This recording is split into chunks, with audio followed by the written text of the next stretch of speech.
Assalamualaikum warahmatullahi wabarakatuh. Selamat pagi anak-anak ibu. Jumpa lagi dengan pelajaran ekonomi. Semoga kita dalam keadaan sehat walafiat, tak kurang satu apapun. Baiklah, kita akan meneruskan pelajaran kita yang kemarin. Jika kita kemarin menyusun kertas kerja, maka sekarang lanjutan daripada kertas kerja adalah membuat laporan keuangan. Oleh karena itu, kertas kerja yang kemarin kalian sudah kerjakan, nanti kita susun sebagai tugas, yaitu menyusun laporan keuangan. Baik, sebelumnya kita lihat penjelasannya. Penyusunan siklus akuntansi perusahaan jasa, yaitu tahap pelaporan. Laporan keuangan perusahaan jasa. Kapan dibuatnya? Apa saja jenisnya? Apa tujuan pembuatan laporan keuangan? Dan bagaimana cara menyusunnya? Mari kita ulas satu persatu. Laporan keuangan dibuat pada akhir periode akuntansi. Akhir periode akuntansi tidak mesti akhir tahun atau Desember. Jadi periode akuntansi ditentukan oleh manajemen dalam perusahaan, tapi pada umumnya periode akuntansi itu pada akhir tahun 31 Desember. Apa saja jenis daripada laporan keuangan? Laporan keuangan terdiri dari 5 laporan, antara lain yang pertama, laporan laba rugi, yang kedua, laporan perubahan modal, yang ketiga, laporan neraca, yang keempat, laporan arus kas, dan yang kelima, laporan catatan keuangan. Dari kelima laporan yang ada kita sebutkan di atas, hanya 3 yang akan kita pelajari, yaitu laporan laba rugi, laporan perubahan modal, dan neraca. Nah, apa laporan laba rugi atau income statement?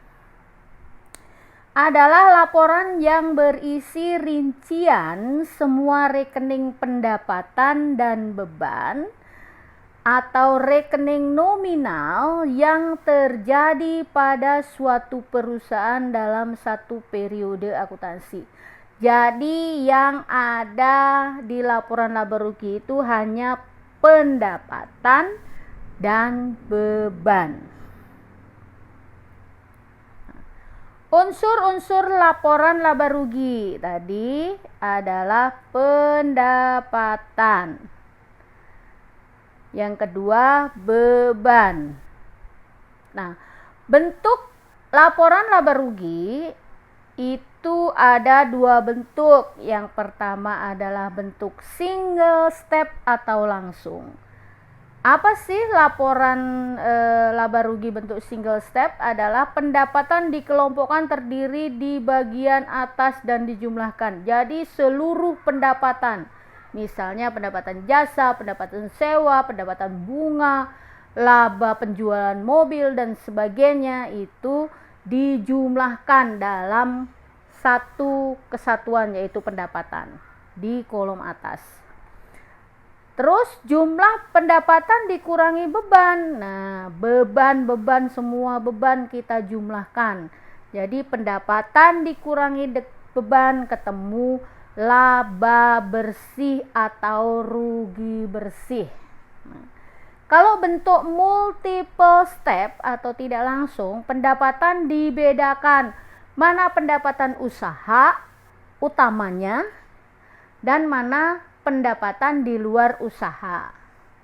Itu dibedakan. Terus beban juga dibedakan, beban usaha dan pendapatan beban di luar usaha.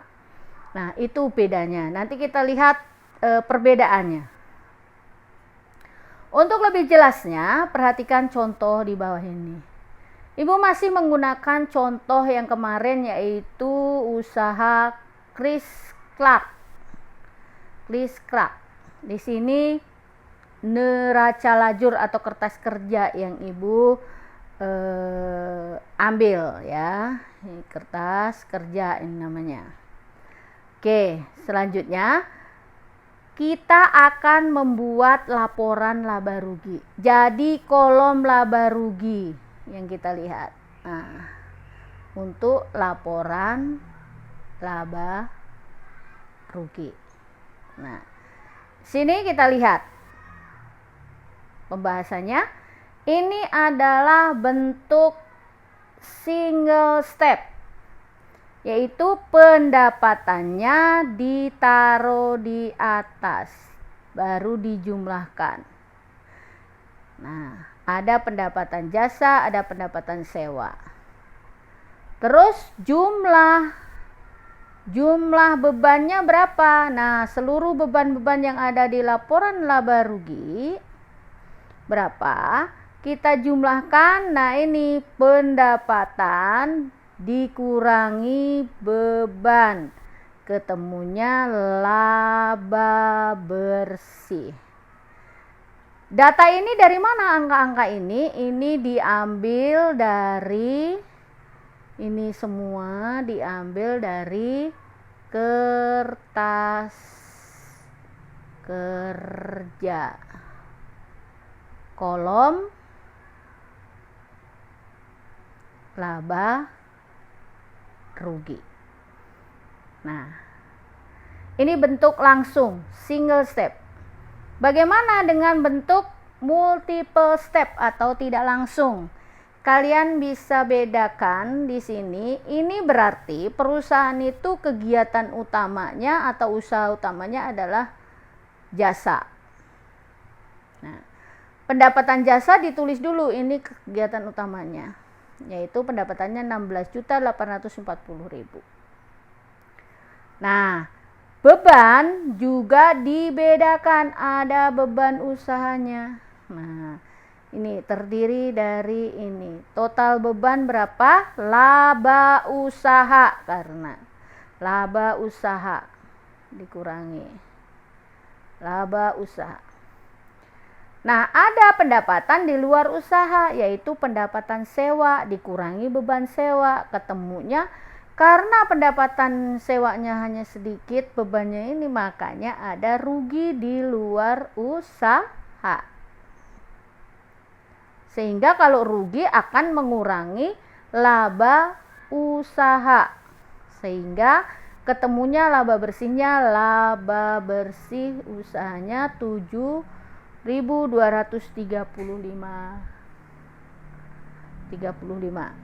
Nah, jadi baik dengan multiple step maupun dengan single step, laba bersihnya ketemunya sama. Oke, ini laba rugi perusahaan. Laporan yang pertama yaitu laporan laba rugi. Nah, laporan yang kedua adalah laporan perubahan modal atau ekuitas, statement of owner's equity, yaitu suatu ikhtisar yang melaporkan perubahan modal pemilik yang terjadi selama periode waktu tertentu. Nah, perhitungannya dari mana? Di sini diambilkan dari kolom apa? Ya, tidak diambilkan karena di kertas kerja tidak ada kolom perubahan modal. Sehingga kita ambil dari dua kolom, baik laba rugi maupun yang ada di neraca. Modal awalnya 25.000. Laba bersihnya tadi kita dapat hitung 7.235. Modal awal ditambah laba, ketemunya perubahan 32.235. Ada price, pengambilan untuk keperluan pribadi, ini dikurangi sehingga modal akhirnya 28.235. Ini modal akhir. Yang ketiga adalah Laporan neraca. Apa sih laporan neraca itu? Neraca adalah suatu bentuk laporan keuangan yang menyajikan informasi mengenai perubahan posisi keuangan berupa harta, utang, dan modal pada tanggal tertentu. Ini unsur-unsur neraca. Harta sama dengan aktiva, utang sama dengan kewajiban, modal sama dengan ekuitas. Nah,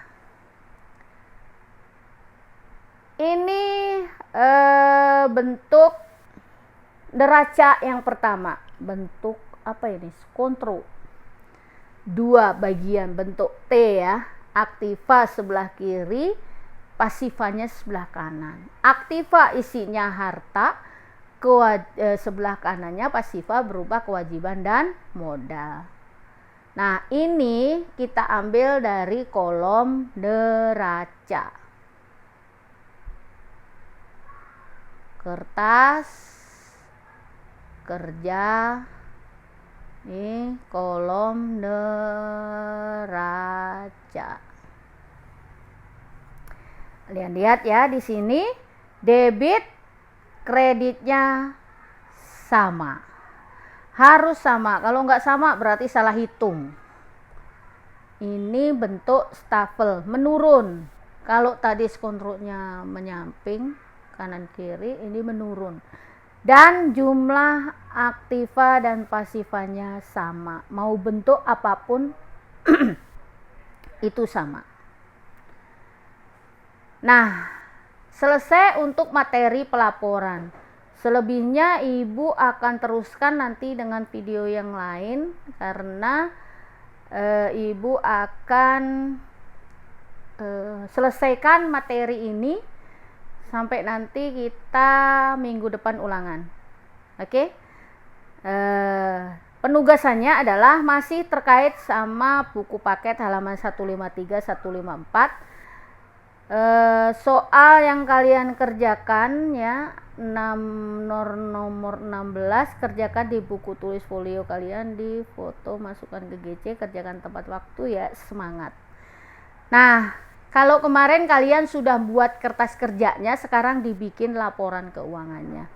Mungkin pertemuan untuk atau video untuk laporan, tahap laporan ini ibu cukupkan, karena ibu akan berlanjut ke video selanjutnya, yaitu tentang jurnal penutup, neraca saldo, dan setelah penutupan, neraca saldo setelah penutupan.